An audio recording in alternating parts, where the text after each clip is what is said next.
Hormuz strait में America का action आया इस बीच और ईरान के कामिकाज़ी ड्रोन को ध्वस्त किया है। फिदाइन ड्रोन का ग्रुप ढेर किया गया है। एयर डिफेंस सिस्टम से ड्रोन गिराया गया है। जहाजों पर ड्रोन अटैक की कोशिश को नाकाम किया गया है।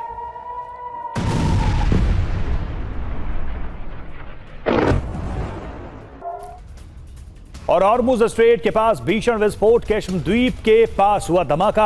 आईआरजीसी ने जहाजों पर गोलीबारी की। जहाजों ने नियम तोड़े, यह कहा है आईआरजीसी ने।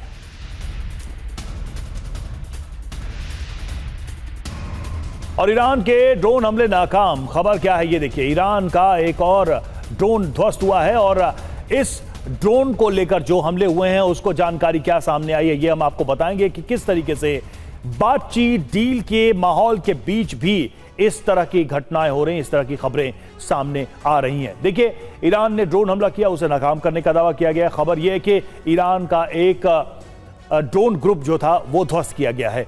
जहाजों पर 3 बार ड्रोन से हमले हुए। अमेरिकी डिफेंस सिस्टम का एक्शन हुआ है। ईरान के ड्रोन जहाजों के लिए खतरा है, जहाजों की तरफ बढ़ रहे थे शाहिद ड्रोन। यह दावा है ईरान पर सेंटकॉम की जवाबी कार्रवाई हुई। हॉर्मुज में अमेरिका ईरान जंग अभी भी होने की संभावना है। ईरान का दावा है कि जल क्षेत्र का उल्लंघन किया गया था, नियम तोड़ने पर ड्रोन अटैक किए गए, जहाजों को वार्निंग दी गई थी, अमेरिकी कार्रवाई का हम जवाब देंगे। हॉर्मुज के मामले में देखिए 7 दिन में ईरान के 9 ड्रोन ध्वस्त हुए।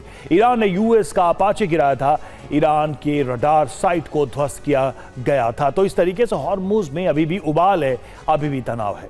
और देखिए, कल अमेरिका ईरान में जिनेवा बैठक में संभव है, जी बैठक संभव है और इसमें शायद एमओयू पर साइन हो जाए। एमओयू पर साइन कर सकते हैं अमेरिका और ईरान। सीज फायर को आगे बढ़ाया जा सकता है। एमओयू साइन होगा तो बातचीत आगे बढ़ेगी। अमेरिकी उपराष्ट्रपति जेडी वेंस इसमें शामिल होंगे, ये कहा जा रहा, और उनकी लीडरशिप में यह बातचीत आगे बढ़ेगी। तो अमेरिकी उपराष्ट्रपति जेडी वेंस इसमें शामिल हो सकते हैं बैठक में, और ईरान की तरफ से अरागची, कालिबाफ शामिल हो सकते हैं बातचीत में। ओमान और कतर की अहम भूमिका होगी।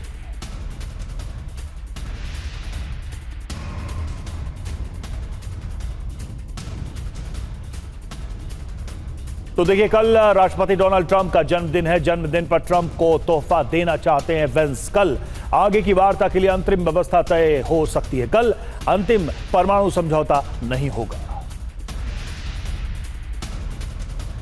चलिए, और अब आपको बताते हैं कि अमेरिका ईरान अब तक किन किन मुद्दों पर सहमति रखते हैं और किन मुद्दों पर असहमत हैं।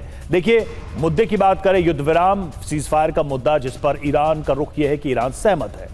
अमेरिका भी इस पर सहमत है। युद्ध विराम को लेकर दोनों पक्ष सहमत है कि हां, सीज फायर होना चाहिए। परमाणु हथियार, यह एक अहम मुद्दा है। ईरान का इस पर रुख साफ है, कोई समझौता नहीं हुआ है। वहीं अमेरिका साफ स्टैंड रख रहा है कि सरेंडर करना होगा। इस पर डेडलॉक बना हुआ है, कहीं कोई प्रगति नहीं है।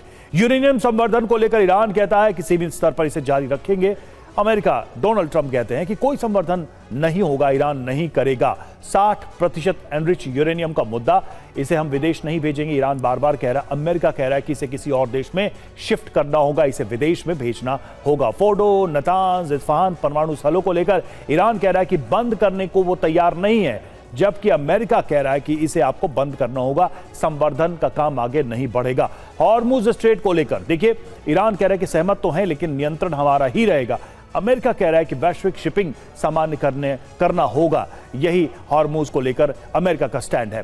फ्रीज ईरानी संपत्ति को लेकर बार बार ईरान कह रहा है कि इसे ओपन किया जाना चाहिए, डी फ्रीज किया जाना चाहिए, तुरंत मिलना चाहिए। अमेरिका कह रहा है कि डील के बाद ही ये सब हो पाएगा, कोई डील होगी तभी ये छूट मिलेगी। लेबनान का मुद्दा एक बड़ा मुद्दा है, तुरंत सीज फायर की मांग कर रहा है ईरान। इजरायल पर यह सब निर्भर करता है।